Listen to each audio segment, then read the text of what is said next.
दोस्तों अगर आपने बीपीएससी टीआरई 3.0 का एग्जाम दिया है तो आप सभी के लिए इंपॉर्टेंट अपडेट है, चाहे आप जिस वर्ग से भी होंगे, first to fifth, six to eight, nine to tenth, 11 to 12 सभी के लिए। तो आप सभी वीडियो के लास्ट तक जरूर बने रहिएगा।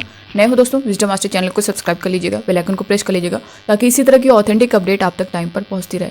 यहाँ पर दोस्तों टीआरई 3.0 का रोस्टर क्लियरेंस को लेकर के जो फर्स्ट टू फिफ्थ और सिक्स टू एट का जो है कंप्लीट हो चुका है, माध्यमिक उच्च माध्यमिक का बचा हुआ है। इस पर जो है कैटेगरी वाइज जो है यहाँ पे हम लोग डिटेल में जानेंगे। जैसा कि आपने हेड टीचर का, हेड मास्टर का देखा होगा कि यूआर में जो है सीटें बढ़ी या घटी, ईडब्ल्यूएस में बढ़ी या घटी, जो पूरा डेटा था वो सामने आया यहाँ पर, उसके बारे में भी हम लोग जानेंगे। साथ ही दोस्तों 40 नंबर पर भी जो है सिलेक्शन, जी हाँ, कैसे किस तरह, इसके बारे में हम लोग भी डिटेल में जानेंगे। बीपीएससी टीआरई 3 में भाषा अर्हता 0, इसको लेकर के काफ़ी अभ्यर्थियों के कमेंट थे, तो इस पर भी डिटेल में जानने वाले हैं। साथ ही दोस्तों आरक्षण संबंधी प्रमाण पत्र को लेकर के तो आप सभी वीडियो के लास्ट तक बने रहिएगा। यहाँ पे सबसे पहले दोस्तों अगर हम लोग बात करें, जैसा कि आपका जो भाषा अर्हता को लेकर के सबसे हम लोग बात कर लें सबसे पहले, क्योंकि यहाँ पे बहुत सारे अभ्यर्थियों के कमेंट आ रहे थे कि मैम जिस तरह से टीआरई 2.0 में भाषा अर्हता को शून्य किया गया था, क्या इस बार भी टीआरई 3.0 में इसे शून्य किया जाएगा? या फिर बहुत सारे ऐसे कैंडिडेट हैं जो वो मान रहे हैं कि इस बार जो भाषा का नंबर है वो काउंट ही नहीं होगा।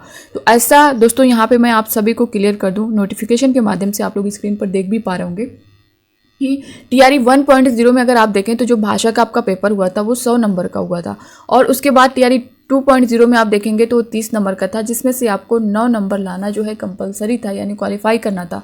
उसी को देखते हुए बहुत सारे अभ्यर्थी, बहुत सारे कैंडिडेट जो है, क्योंकि साफ तौर पे मेंशन है कि जब आप भाषा यानी लैंग्वेज में आप क्वालिफाई नहीं कर पाएंगे तो आप अपने सब्जेक्ट में क्वालिफाई कर भी लेंगे तो उससे कोई मतलब नहीं होगा, क्योंकि सबसे पहले आपका लैंग्वेज देखा जाएगा। अगर भाग 1 में आप क्वालिफाई नहीं हैं तो आपको यहीं से बाहर कर दिया जाएगा। इसलिए टीआरई 2.0 में उन अभ्यर्थियों ने, क्योंकि आप देखेंगे तो टीआरई 1.0 में 4800 ऐसे अभ्यर्थी थे जो लैंग्वेज पास ही नहीं कर पाए थे, 5000 के करीब ऐसे थे। तो वही चीज़ें टीआरई 2.0 में उनके अच्छे खासे नंबर थे, सिलेक्शन कट ऑफ के ऊपर उनका नंबर था, फिर भी उनका सिलेक्शन नहीं हुआ। रीज़न यही था कि वे लैंग्वेज में जो है पास नहीं कर पाए थे। दूसरी चीज़ दोस्तों टीआरई 2.0 में यही टीआरई 1.0 को लेकर के जो जब अभ्यर्थियों ने टीआरई 2.0 की तैयारी की तो उसमें उन्होंने अपनी लैंग्वेज पर ज़्यादा फोकस किया कि अगर हम भाग 1 में नहीं पास कर पाएंगे तो फिर ज़्यादा नंबर ला करके हम कट ऑफ के ऊपर भी रहेंगे तो हमारा सिलेक्शन नहीं हो पाएगा।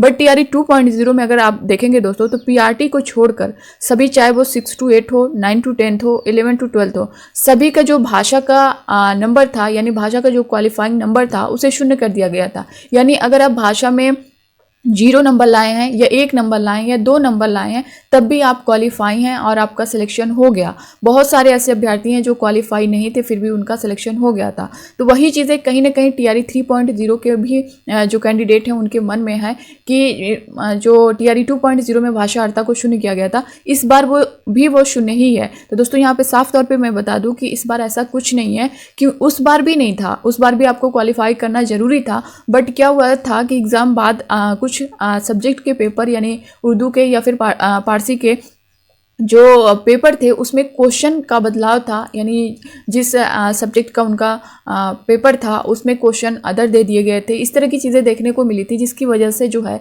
लैंग्वेज सभी का शून्य कर दिया गया था, सभी को बराबर कर दिया गया था। मगर इस बार ऐसा कुछ नहीं है। आपको टीआरई 3.0 में जो क्वालिफाई नंबर है वो क्वालिफाई आपको करना ही है लैंग्वेज में, जिस तरह से टीआरई 1.0 में हुआ था। तो आपको ये लेकर के नहीं चलना है कि टीआरई 2.0 में भाषा के नंबर को शून्य किया गया था तो इस बार भी ऐसा होने वाला है। ऐसा कुछ नहीं होगा। यहाँ पे स्क्रीन पर आप लोग देख भी सकते हैं इसके बारे में पूरा जो दिया गया है भाग 1 के बारे में। भाषा अर्हता के लिए अंग्रेजी एवं हिंदी, उर्दू, बांग्ला भाषा का व्यवहारिक ज्ञान, इस भाग में अर्हतांक कम से कम 30% अनिवार्य है। तो आपको यहाँ पे 30% लाना ही है, क्योंकि अगर यहाँ पे आप क्वालिफाई नहीं कर पाएंगे तो आप अच्छा खासा नंबर ला करके भी आप बाहर हो जाएंगे। तो ये आपका डाउट क्लियर हुआ, क्योंकि बहुत सारे अभ्यर्थियों के कमेंट आ रहे थे इससे रिलेटेड कि मैम इस पर जो है हर एक को जो है डिटेल में रिप्लाई तो नहीं कर सकते, बट मैंने जहाँ तक हो सका है उन अभ्यर्थियों को रिप्लाई करने की कोशिश की है। बट यहाँ पे अब आप समझ लेंगे तो पूरी चीज़ें क्लियर हो जाएंगी।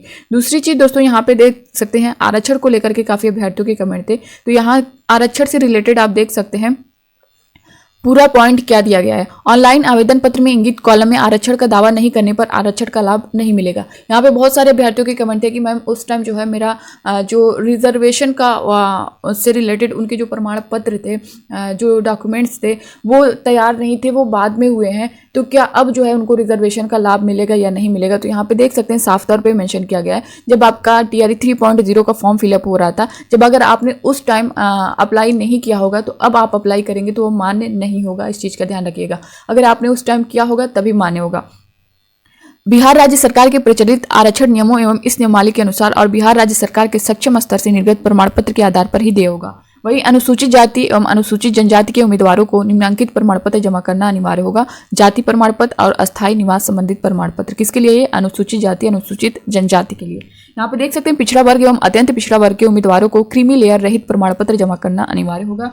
पिछड़ा वर्ग एवं अत्यंत पिछड़ा वर्ग की दशा में अपने अस्थायी निवास अंचल के राज्य सरकार द्वारा अंचल स्तर पर अधिसूचित अंचल अधिकारी राजस्व अधिकारी द्वारा निर्गत क्रीमी लेयर रहित प्रमाण पत्र मान्य होगा। दूसरा यहाँ आप देख सकते हैं अनुसूचित जाति जनजाति की दशा में अपने अस्थायी निवास अंचल के राज्य सरकार द्वारा अधिसूचित अंचलाधिकारी राजस्व अधिकारी द्वारा निर्गत अस्थायी निवास प्रमाण पत्र एवं जाति प्रमाण पत्र मान्य होगा। आरक्षण का दावा करने वाली विवाहित महिलाओं का जाति अस्थायी निवास क्रीमी लेयर रहित प्रमाण पत्र उनके पिता के नाम एवं पता से निर्गत होना चाहिए, न कि उनके पति के नाम से। यहाँ से बहुत सारे अभ्यर्थियों के कमेंट थे, तो दोस्तों यहाँ पे साफ तौर पे मेंशन है, देख सकते हैं कि जो विवाहित महिलाएं हैं उनका जाति अस्थायी निवास जो है वो उनके पिता के नाम पर होना चाहिए, न कि पति के नाम पर। साफ तौर पर मेंशन है। तो बहुत सारे अभ्यर्थियों के कमेंट भी आ रहे थे कि मैम, एक अभ्यर्थी का था कि मैम जो है मेरा निवास जो है वो पति के नाम पे है और जो EWS का जो प्रमाण पत्र है उनका कहना है कि वो जो है उनके पिता के नाम पे है। तो क्या जो है मेरा निवास भी पिता के नाम पर होना चाहिए? तो अगर ऐसा कुछ है तो आप बनवा लीजिए, क्योंकि यहाँ पे साफ तौर पे मेंशन किया गया है कि जाति अस्थायी निवास क्रीमी लेयर रहित प्रमाण पत्र उनके पिता के नाम एवं पता से निर्गत होना चाहिए, न कि उनके पति के नाम पर।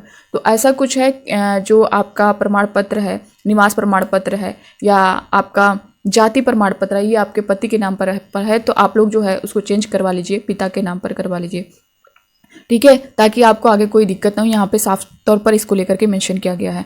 यहाँ पे देख सकते हैं प्रयुक्त आरक्षण संबंधी सभी प्रमाण पत्र सत्यापन के समय मूल रूप से प्रस्तुत नहीं करने पर आरक्षण का लाभ नहीं होगा, साफ तौर पर लिखा गया है। तो अगर आपने अप्लाई करते टाइम उससे जो है आपके पास रहा होगा तो आप बिल्कुल सेफ हैं। अगर उस टाइम नहीं रहा होगा, आपने अप्लाई कर दिया और अब आप जो है उसके बाद से आपका प्रमाण पत्र बना है, तो फिर आपके लिए प्रॉब्लम होने वाली है।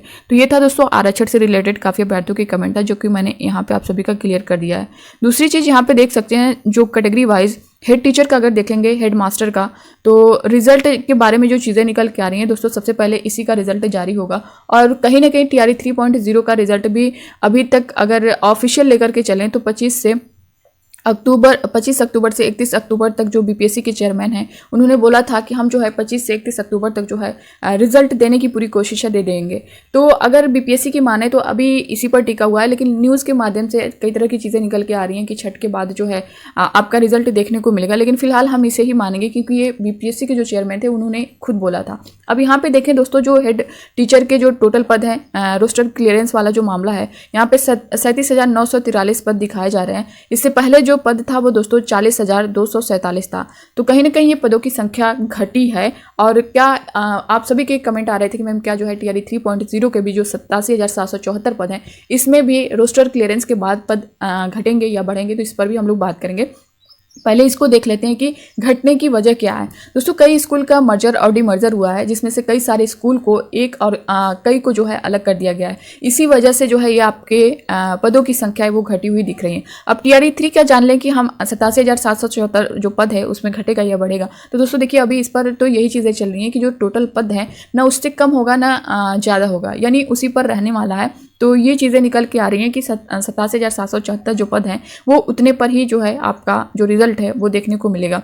साथ ही दोस्तों अगर हम लोग बात करें इसको लेकर के आरक्षण को कैटेगरी को लेकर के, आप स्क्रीन पर देख सकते हैं कि जो हेड टीचर का आपका पूरा डिटेल आया हुआ है। उसी तरह 1st to 5th 6 to 8 का भी जो रोस्टर क्लियरेंस वाला मामला है वो कंप्लीट हो चुका है। सिर्फ माध्यमिक और उच्च माध्यमिक का बचा हुआ है। तो ये जैसे ही कंप्लीट होगा तो आपका कैटेगरी वाइज जारी होगा। यहाँ पे ये भी देख सकते हैं कि जो UR की सीटें थी वो बढ़ी हैं। यहाँ पे देख सकते हैं पहले जो है 10,081 सीट थी, अब जो है वो 15,180 सीट हो चुकी है।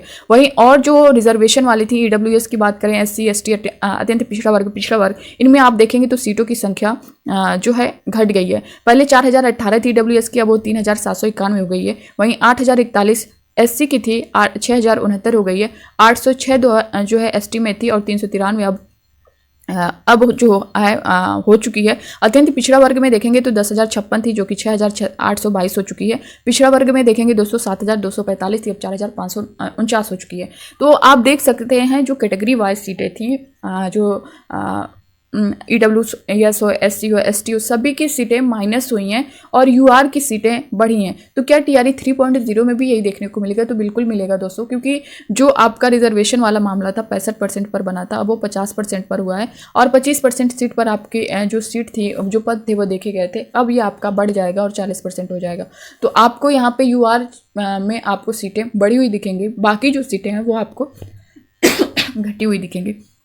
तो ये था दोस्तों, इससे रिलेटेड पूरा मैंने दे दिया है। अब 6 to 8 फर्स्ट टू फिफ्थ का जो डेटा है ये हेड मास्टर का था और उसका डेटा जैसे ही आता है मैं आप सभी को कैटेगरी वाइज सभी बताऊंगी कि कितना कितना जो है बढ़ा है, कितना माइनस हुआ है, सब कुछ हम लोग डिटेल में जान लेंगे। तो दोस्तों विजडम मास्टर चैनल को सब्सक्राइब कर लीजिएगा, यहाँ से जो भी न्यूज़ मिलेगी आपको ऑथेंटिक मिलेगी, ऑफिशियल मिलेगी। मिलते हैं नेक्स्ट अपडेट के साथ, तब तक के लिए bye bye, take care, thank you.